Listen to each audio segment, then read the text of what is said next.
Buenos días, don Guillermo Díaz. Buenos días, don Luis del Pino. Vamos con las noticias de las 7.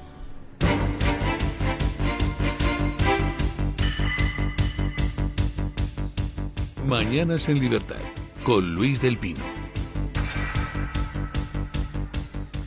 Hola, muy buenos días y cordial saludo para todos. Comenzamos con la información de este martes 15 de julio, contándoles que el fiscal jefe anticorrupción Alejandro Luzón pide mantener a Santos Cerdán en prisión por dirigir un duradero y eficaz sistema de corrupción a gran escala en carreteras y ADIF. Según el escrito, Cerdán asumió la dirección de una organización criminal que penetró en el Ministerio de Fomento en 2018. Junto con José Luis Ábalos y Coldo García estableció un sistema de cobro de comisiones por adjudicaciones públicas que dañó la libre competencia y encareció las obras públicas. Los audios grabados por Coldo muestran a Cerdán como responsable de repartir las dádivas y reclamar pagos a los beneficiarios de adjudicaciones. Luzón descarta la tesis del delito provocado y destaca que Cerdán tenía indiscutible preeminencia en la organización. Ábalos y García estaban a manos de Cerdán para cobrar las recompensas ilícitas. El fiscal considera que la mordida gestionada por Cerdán fue muy superior al €1.000.000 que entregó a sus compañeros, sobre más de 500 millones de adjudicaciones presuntamente amañadas. Solo Cerdán conoce quiénes fueron todos los destinatarios del botín obtenido. Bueno, pues Cerdán había pedido salir de la cárcel, sus abogados habían pedido salir de la cárcel, el fiscal se opone a que salga de la cárcel, le sitúa como director de una organización criminal, lo cual pues lleva a una reflexión muy simple.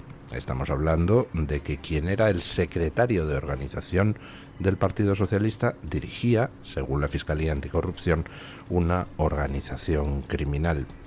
¿Podemos decir, por tanto, que la organización criminal es el PSOE? Hombre, teniendo en cuenta que el anterior secretario de organización del Partido Socialista también está imputado por pertenencia a organización criminal, también está implicado en la misma trama de mordidas, pues parece claro que esa organización criminal era el Partido Socialista Obrero Español. Había una trama organizada de amaño de obras públicas, hablamos de obras públicas por valor de más de 500 millones de euros.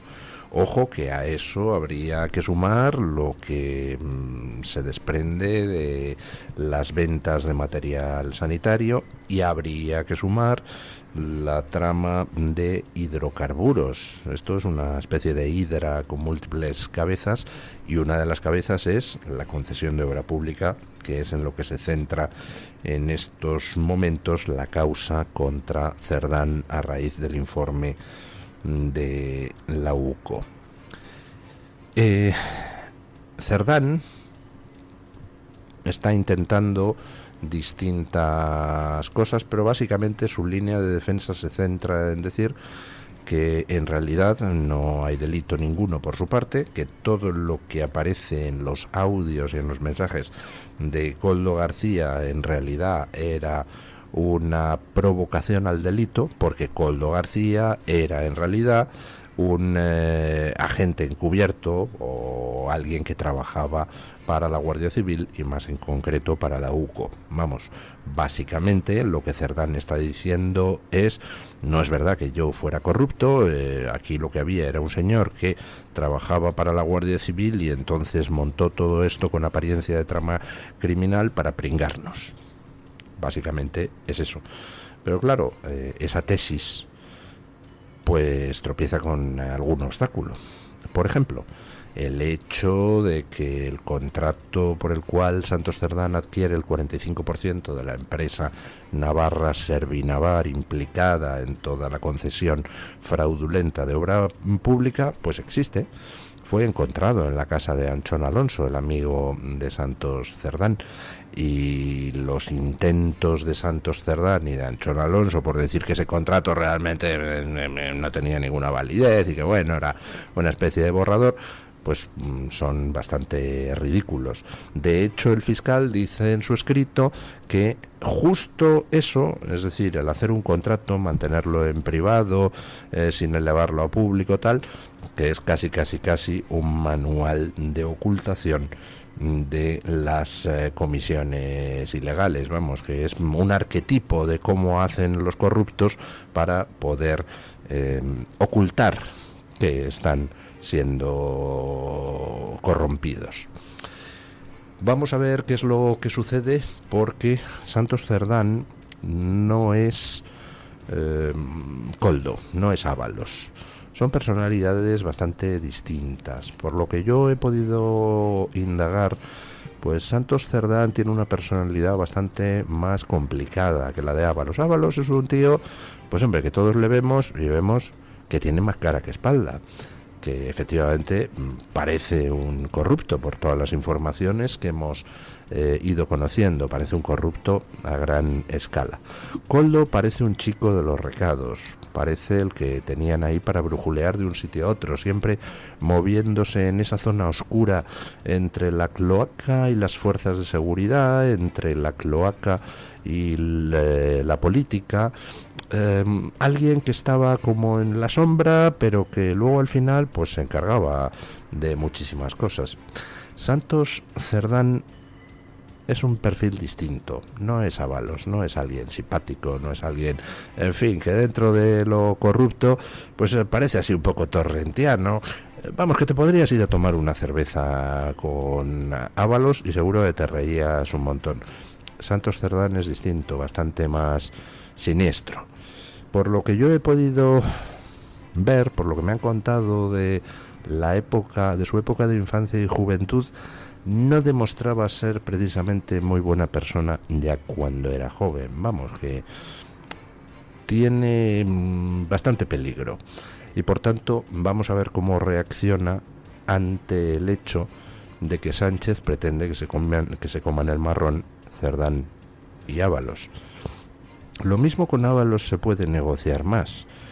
Santos Cerdán, pues vamos a ver por dónde sale. No creo que esté en estos momentos en la cárcel excesivamente contento, ni que haya recibido de muy buen grado esas descalificaciones de Sánchez el otro día en el Parlamento.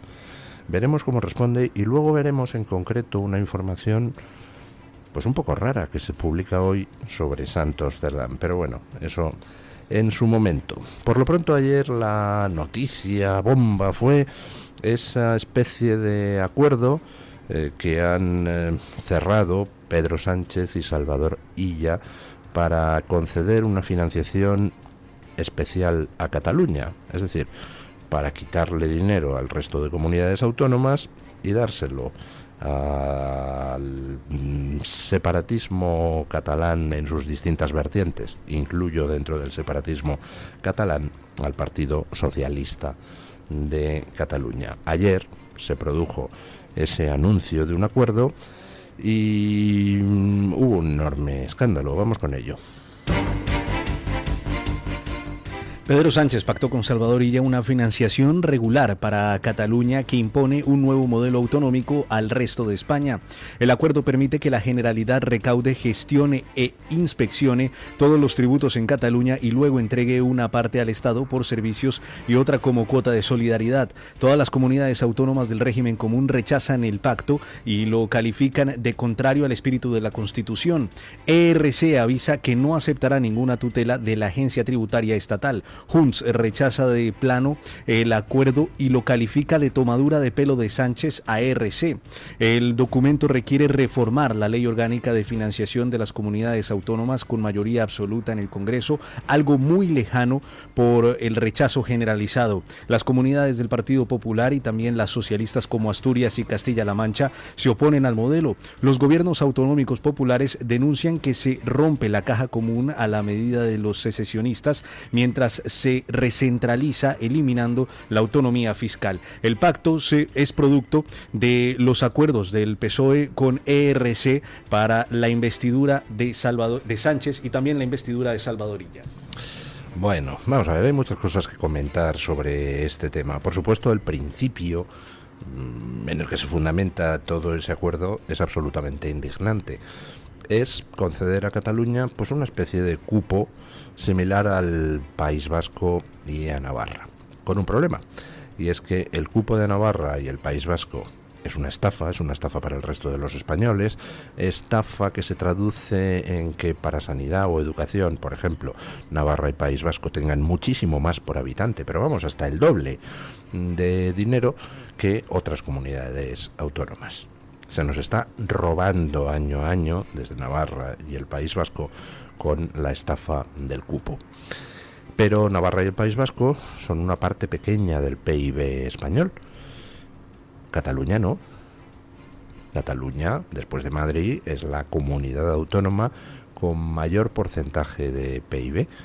Representa un Producto Interior Bruto cercano a la sexta parte del Producto Interior Bruto nacional. Con lo cual, hacer lo mismo con Cataluña que se está haciendo con el País Vasco y Navarra automáticamente exigiría que otras comunidades autónomas distintas de esas tres, Navarra, País Vasco y Cataluña, pues tendrían que perder una cantidad considerable de financiación que iría a parar a las arcas de una Generalidad de Cataluña que al final tampoco lo usa en beneficio de los catalanes, sino para el saqueo, el latrocinio y el medro de los separatistas de distintas familias ideológicas. Por tanto, el principio en el que se basa este acuerdo, pésimo. Dicho lo cual, este acuerdo no es nuevo. En realidad, el Partido Socialista y ERC ya habían pactado en su día hacer precisamente esto. Es más, el acuerdo que ayer escenificaron, no aprobaron porque ellos no tienen capacidad para aprobarlo, escenificaron el acuerdo Pedro Sánchez y Salvador Illa, ese acuerdo representa un retroceso con respecto a lo que inicialmente habían pactado PSOE y ERC. Por ejemplo, en lo que PSOE y ERC pactaron en su día figuraba el principio de ordinalidad, es decir, que Cataluña recaudara todos los impuestos, que luego diera un cupo al Estado de acuerdo con los servicios que recibe y que además diera una cuota de solidaridad, pero respetando el denominado principio de ordinalidad. Es decir, si lo que yo voy a dar para desarrollar otras regiones resulta que hace que yo pierda puestos en el ranking de receptores de fondos con respecto a lo que es mi peso en el PIB, entonces no doy esa cuota de solidaridad o la doy menor, de tal manera que siempre se garantice que yo reciba más financiación que otros que aportan menos al PIB. Bueno, pues ese principio de ordinalidad ha desaparecido del acuerdo firmado por Sánchez e Illa. Se lo menciona en el preámbulo, pero no en el articulado, no en los puntos acordados, con lo cual, ante lo que estamos ayer es ante un principio de acuerdo entre Gobierno Central y Generalidad de Cataluña que representa una cierta rebaja sobre lo que en un principio acordaron Partido Socialista y Esquerra Republicana. Por eso, Esquerra Republicana pues ha salido a decir que bueno, que el acuerdo bien, la música suena bien, pero que falta concreción y que hay algunos aspectos que patatín patatán. Y los de Puigdemont han dicho que este acuerdo es una basura y que no lo aceptan. Vamos a ver qué es lo que sucede.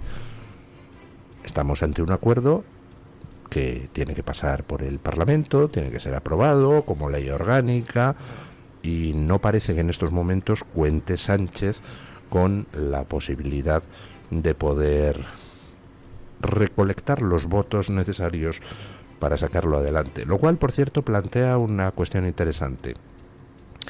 ¿Por qué se mete Pedro Sánchez en ese berenjenal a estas alturas? ¿No está suficientemente castigado en las encuestas del Partido Socialista como para dar otro paso en esta dirección que precisamente no entusiasma a muchos de sus electores? No lo sé, misterios de la política de Pedro Sánchez.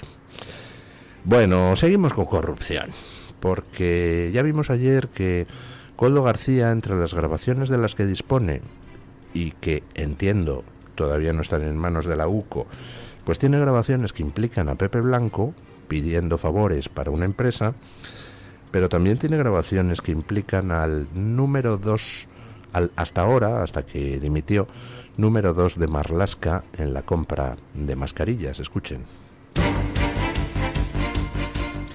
Las grabaciones de Koldo García implican al dimitido número 2 de Interior, Rafael Pérez, en la compra de mascarillas durante la pandemia. Koldo tiene decenas de grabaciones del exsecretario de Estado de Interior, quien dimitió en mayo por motivos personales antes de conocerse el informe de la UCO sobre Santos Cerdán.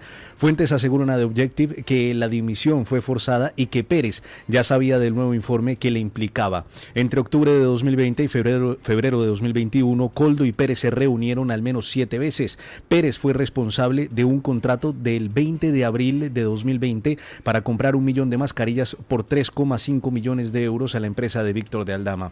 Las grabaciones registraron conversaciones sobre la compra de mascarillas y también sobre la contratación del cuñado de Pérez en AENA. Koldo intercedió para conseguir el traslado del cuñado desde Sevilla a Madrid. En abril, la defensa de Ábalos pidió que declararan como testigos Marlaska y Pérez por las compras de mascarillas de Interior a la empresa investigada. Recordemos que todo este caso, todo esto que ha terminado derivando en la entrada en prisión de Santos Cerdán en la cárcel, comenzó por una trama de mascarillas. Comenzó por esas ventas de mascarillas a al menos 3 ministerios, 2 organismos autónomos y 2 comunidades autónomas por parte de una empresa, la de Aldama, que no había tenido actividad económica en los 2 años anteriores y que de repente pasa a facturar con la pandemia millones de euros en venta de mascarillas. Ese fue el origen de todas estas investigaciones. A partir de ahí, pues ya se empieza a tirar del hilo y empiezan a salir muchas otras cosas, incluida la conexión con esa trama de hidrocarburos que se estaba investigando desde hacía ya varios años en la Audiencia Nacional, sin que hubiera habido grandes avances, y que gracias a las declaraciones de Aldama, pues bueno, resulta que ha permitido avanzar en esta otra causa, en la de la corrupción de los contratos públicos. Uno de los ministerios que adquirió las mascarillas fue el de Marlaska, y las grabaciones que Koldo García conservaría implicarían a ese número 2 de Marlaska que dimitió hace no tanto, y que por cierto creo que ya la han recolocado en otro lugar. El Ministerio del Interior compró mascarillas a la trama y la gestión de esa compra se realizó entre Koldo García y el número 2 de Marlaska. ¿Sin conocimiento de Marlaska? Pudiera ser. O pudiera ser que no. Eso ya se verá en su día.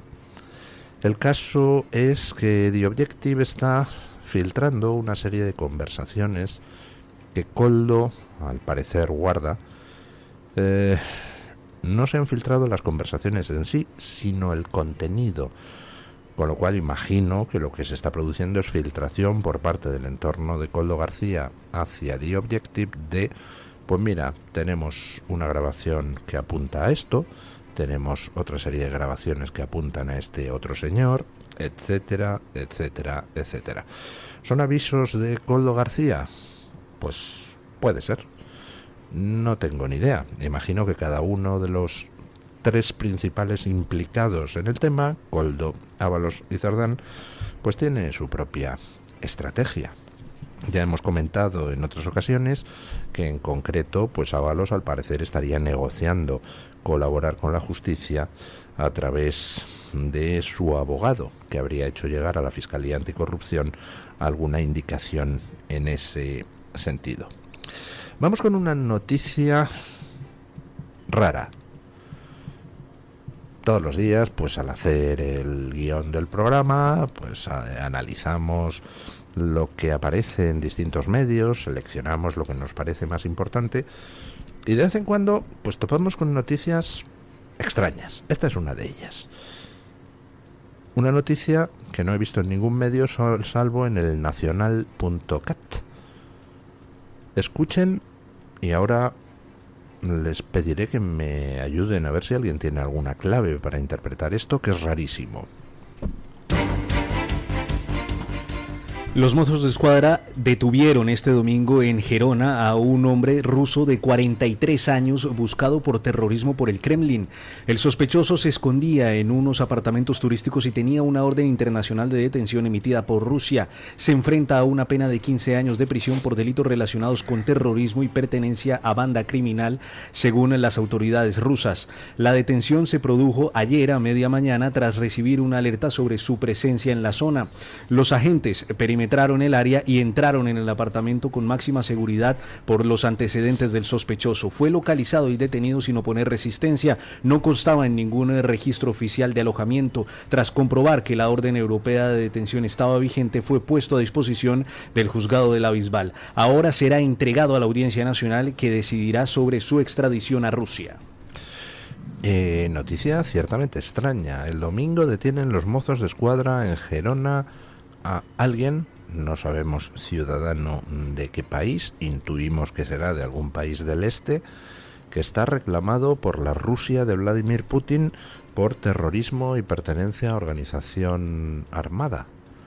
No han trascendido los detalles de quién es el detenido, de cuál es su origen, de en qué se basan los cargos, etcétera, etcétera. Solo trae el nacional.cat la noticia escueta de la detención y de que los mozos de escuadra han puesto al detenido a disposición de la Audiencia Nacional para gestionar su extradición, porque contra este sujeto pesa una orden europea de detención. ¿No les parece extrañísima la noticia? En Europa, en territorio europeo, hay órdenes de detención vigentes, cursadas por la Rusia de Putin. ¿No es un poco raro el tema? Y nos planteamos entregar a la Rusia de Putin a un señor. Yo no sé los antecedentes de la historia, o sea, no sé si es un monstruo o un sanguinario terrorista que ha matado a cientos de personas, no lo sé, porque no hay más detalles en la noticia, pero ¿vamos a entregar a alguien a Putin? ¿No es un poco extraño el asunto? A ver si conseguimos más datos sobre quién demonios es el detenido, de qué le acusa Putin, cómo es posible que haya órdenes europeas de detención cursadas por las autoridades de la Rusia de Putin y vigentes. No sé, me parece francamente sorprendente la noticia. Y luego, pues algo que nos llega desde Estados Unidos, ese país regido por alguien a quien sus detractores presentan como si fuera tonto del bote, o como si estuviera loco, pero no parece que las consecuencias de sus acciones sean demasiado malas para Estados Unidos. Escuchen qué ha pasado con los aranceles en Estados Unidos. El Tesoro estadounidense logró su primer superávit fiscal en junio desde 2016 gracias a los aranceles implementados por la administración Trump. Los ingresos fueron de 526 mil millones de dólares, mientras que los gastos ascendieron a 499 mil millones, dejando un resultado positivo de 27 mil millones. Los aranceles aduaneros fueron los responsables de generar el superávit, con un aumento del 301% respecto a junio de 2024. El secretario del Tesoro, Scott Bessent, celebró los resultados y destacó que Estados Unidos está cosechando los frutos de la agenda America First. Durante este año fiscal, la recaudación aduanera alcanzó cifras récord de 108 mil millones de dólares netos, casi el doble que en 2024. Los aranceles se convirtieron en la cuarta mayor fuente de ingresos del gobierno federal. El superávit se logró incluso contando el pago de intereses de deuda de 84 mil millones de dólares. Los ingresos aumentaron un 13% respecto al año anterior, mientras los gastos disminuyeron un 7%. Vaya, pues resulta que los aranceles de Trump sí que eran una buena fuente de ingresos para el gobierno federal, y Estados Unidos ha conseguido por primera vez en 9 años que en el mes de junio haya superávit fiscal, que el Estado ingrese más de lo que paga, incluyendo entre lo que paga los intereses de la deuda. Bueno, pues no parece que estuviera mal tirado el asunto de los aranceles. Por supuesto, ¿quién paga esos aranceles? pues hombre, esos aranceles se pagan a pachas. Una parte la paga el consumidor americano, otra parte recae sobre el proveedor extranjero, que al final pues se ve obligado a abonar esos aranceles y en parte pues los cubre el consumidor americano con la consiguiente subida del precio del bien. Bueno, decía Trump que iba a conseguir ingresos extraordinariamente altos con el tema de los aranceles y no parece que vaya demasiado mal encaminado. Si eso se combina con el recorte de gastos innecesarios, pues Estados Unidos puede empezar a transitar por la senda del reequilibrado de las cuentas públicas, que, como siempre, pues han quedado hechas unos zorros después del paso de un gobierno progre por la Casa Blanca.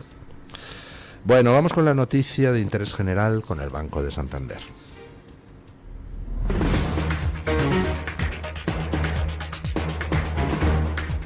Banco Santander ofrece este espacio. Un estudio de la Universidad de Valencia ha detectado una treintena de microorganismos en la zona detectada por la DANA del pasado 29 de octubre, que son potencialmente peligrosos para la salud humana. Las muestras fueron tomadas 3 semanas después de la tragedia y entre esos microorganismos había virus, bacterias, parásitos y vectores como mosquitos con distintas formas de transmisión, desde el contacto directo hasta a través de alimentos. Los responsables del estudio seguirán analizando muestras en la zona durante los próximos 2 o 3 años porque los riesgos potenciales de problemas individuales o de epidemias van a ser a largo plazo, según han dicho.